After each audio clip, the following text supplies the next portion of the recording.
All right, hello, trumpet players. Um, a lot of you know that I'm in the process of recovering from an illness.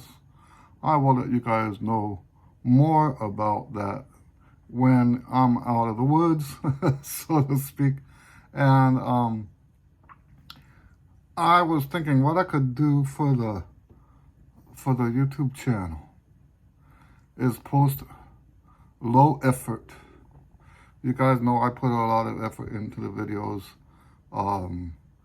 Recording the sound separate from the video, splicing them together, putting the splash scene, I don't know if they call it that, at the beginning, all the graphics. I can't do all of that right now. So what I decided I would do is low effort, make the video, post it, and take some deep dives on some topics that maybe I haven't covered as well. That way the low effort, high value is what I'm looking at. Okay, so I figured for this first video, what we might do is, well, not might, we're going to do it. Take a deep dive in what I call the art of accumulative practice. And in this first video, we're going to talk about who should not do the accumulative practice stuff, because it's not for everybody. And specifically, there's two different embouchure types.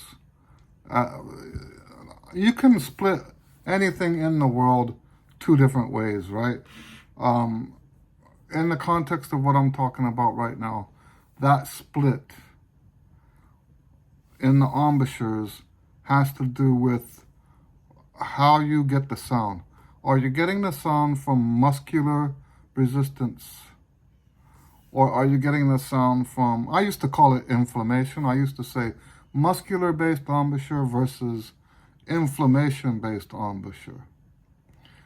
Today, I see muscular-based as opposed to everything else, because I used to call it inflammation-based because that's how I played.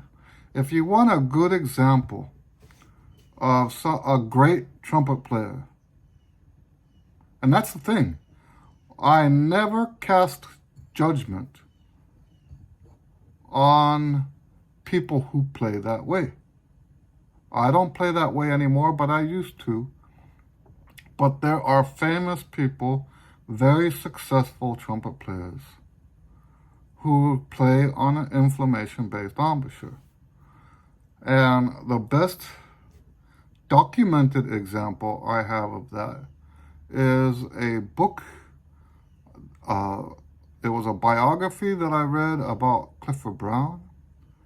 And in that book, there was a quote from Clifford Brown. He was telling somebody else about how the first part of his practice day is in developing a lump in his lip. That lump is the inflammation that I'm talking about when we say inflammation-based embouchure. Now, why does this method not work so well for someone with an inflammation-based embouchure? The reason is because inflammation-based embouchure, you have to practice very, very consistently so that the lump in your lip is consistent. If you practice too long or too hard, the lump will get too big and you can't play on it.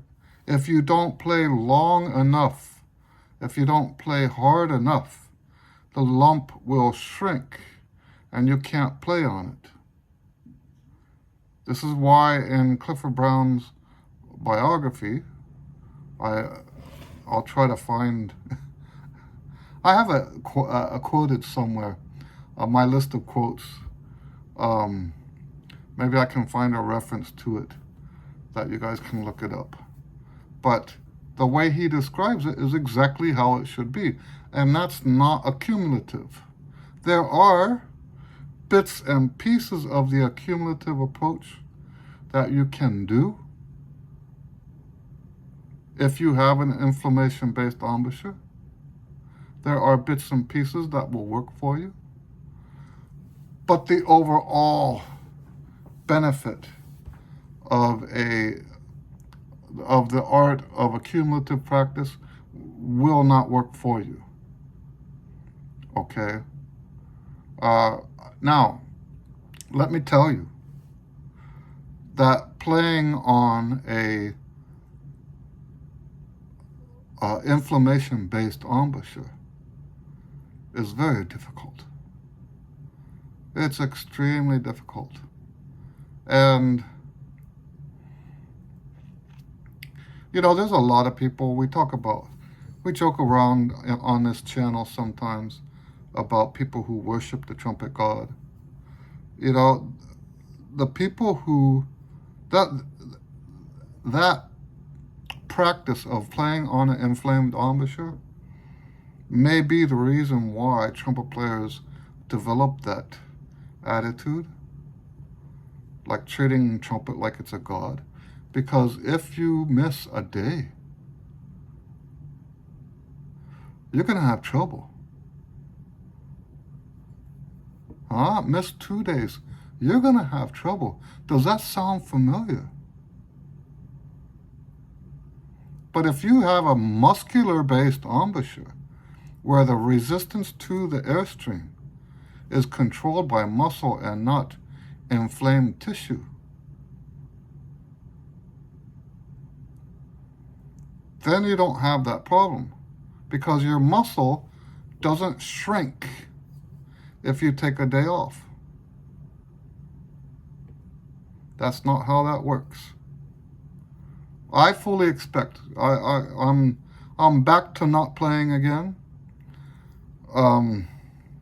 It's a long story. I'm not going to talk about it here.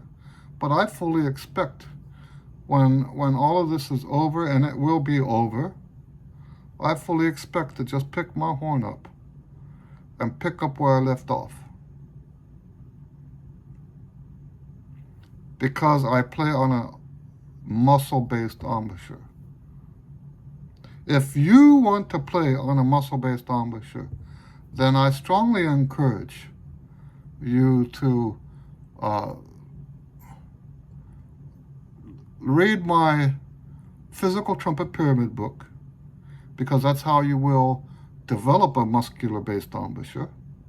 The whole point of the Physical Trumpet Pyramid is to develop your most natural, and I believe that the muscular embouchure is your most natural embouchure. If you do those exercises in that order, it will lean you towards. Now, some of you have such extreme inflammation that you would need to do a embouchure change. Let's not talk about that here.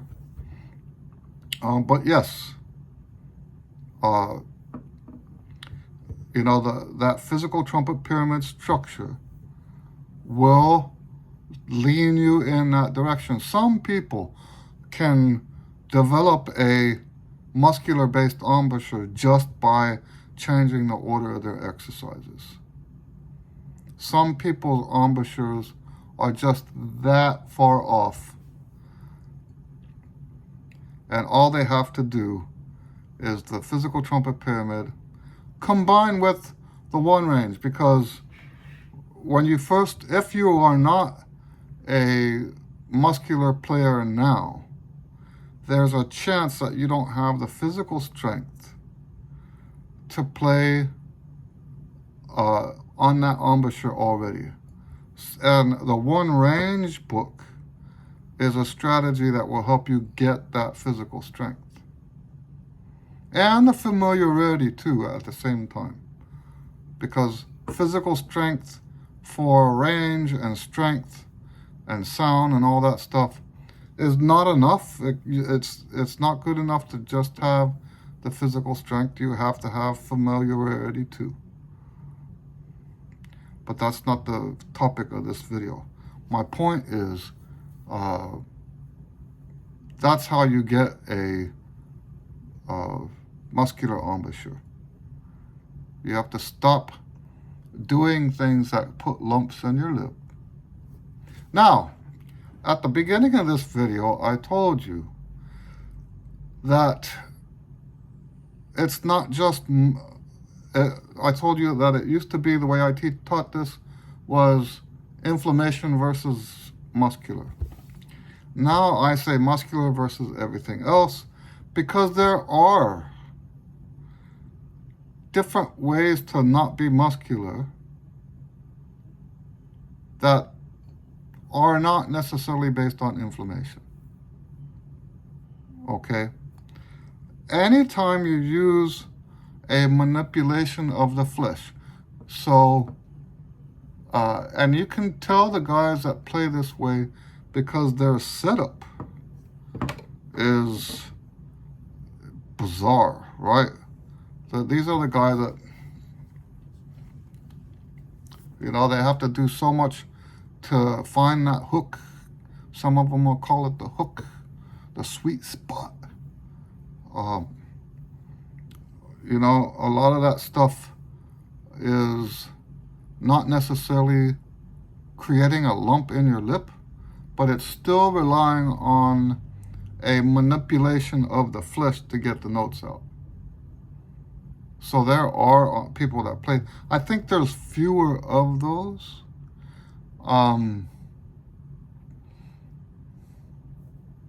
You know, I think I would use, no, you know what, I'm not going to say any famous people's names.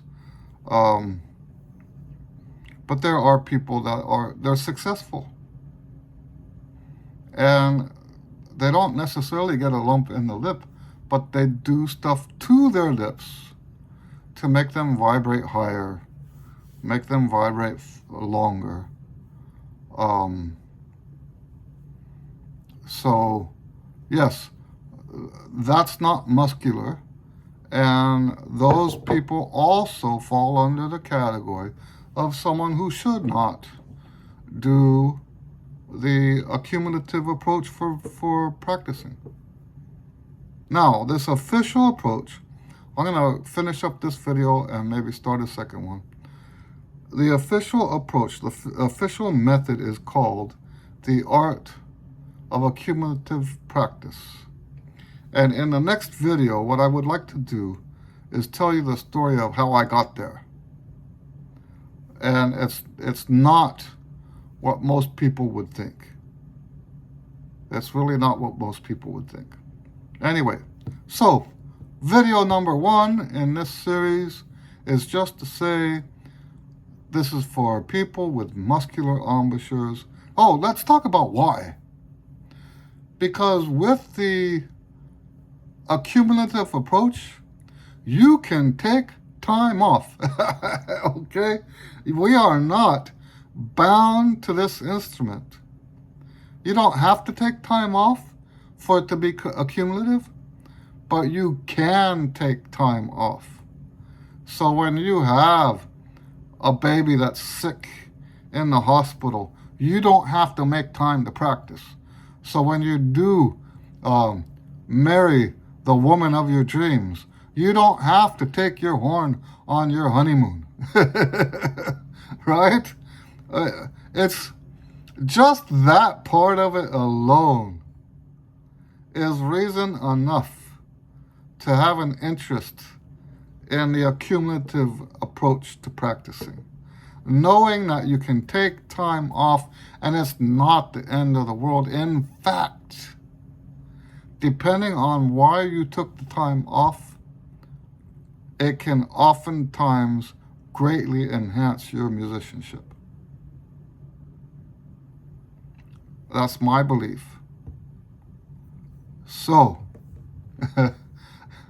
yeah, and you know, I'm going to say it one more time. I think a lot of this trumpet worship stuff comes from the fact that in the old days, I think a lot of people played like what Clifford Brown described in that quote from that book. I think a lot of people played on inflammation-based embouchure just like I used to play. And there is no forgiveness for days off. Okay? So yeah, that should be a reason enough to watch the other videos. That should be reason enough. All right. Well, that's what I got for this video number 1. I want to say God bless you. Thank you for all your prayers, and we will see you on the next video. Thank you.